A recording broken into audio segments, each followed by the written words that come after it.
presented by Ghayal Hit Bhojpuri। DJ Tara, DJ Tara, DJ Tara,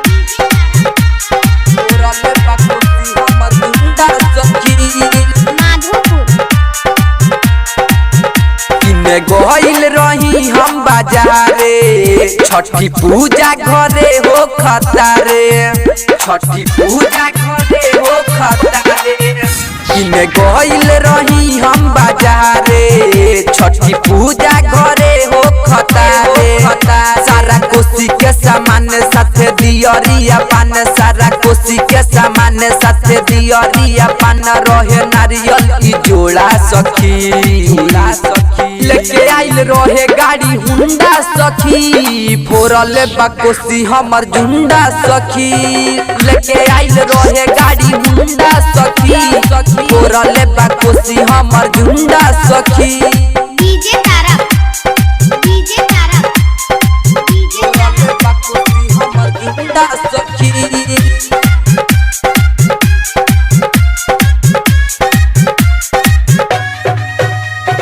कैसे दिया ही छठी माई के अरग हो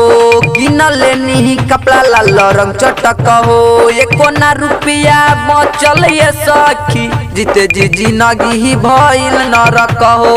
भइल नरक हो भइल नरक हो कैसे दिया ही छठी माई के अरग हो किनले नहीं कपड़ा लाल रंग चटक हो एको ना रुपया बचल ये सखी जीते जी जिंदगी भइल नरक हो सिलेक्टर कके धीरी आइल हमारा हो भीरी एक्सीलेटर कके धीरी आइल हमारा हो भीरी उतर रहे मोछ मुंडा सखी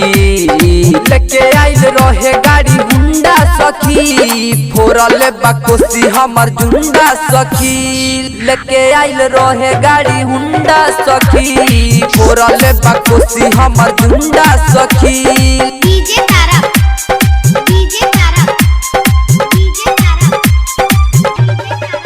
फोरल बाकोसी हमर झुंडा सखी घर न बाड़े सुनील जितेंद्र लीला भइल मझवलिया के अंदर संजीत नितेश टाइगर में राज लेके आइल रहे स्प्लेंडर लेके आइल रहे स्प्लेंडर घर न बाड़ी प्रीति जितेंद्र लीला भइल मझवलिया के अंदर साकिब बुधन टाइगर में राज लेके आइल रहे स्प्लेंडर पता कोई चारू ओर तब मिला नहीं चोर पता कोई चारू ओर तब मिला नहीं चोर हम बेतिया ले ढूंढा सखी लेके आइल रहे गाड़ी हुंडा सखी फोरल बाकोसी हमर झुंडा सखी लेके आइल रहे गाड़ी हुंडा सखी फोरल बाकोसी हमर झुंडा सखी।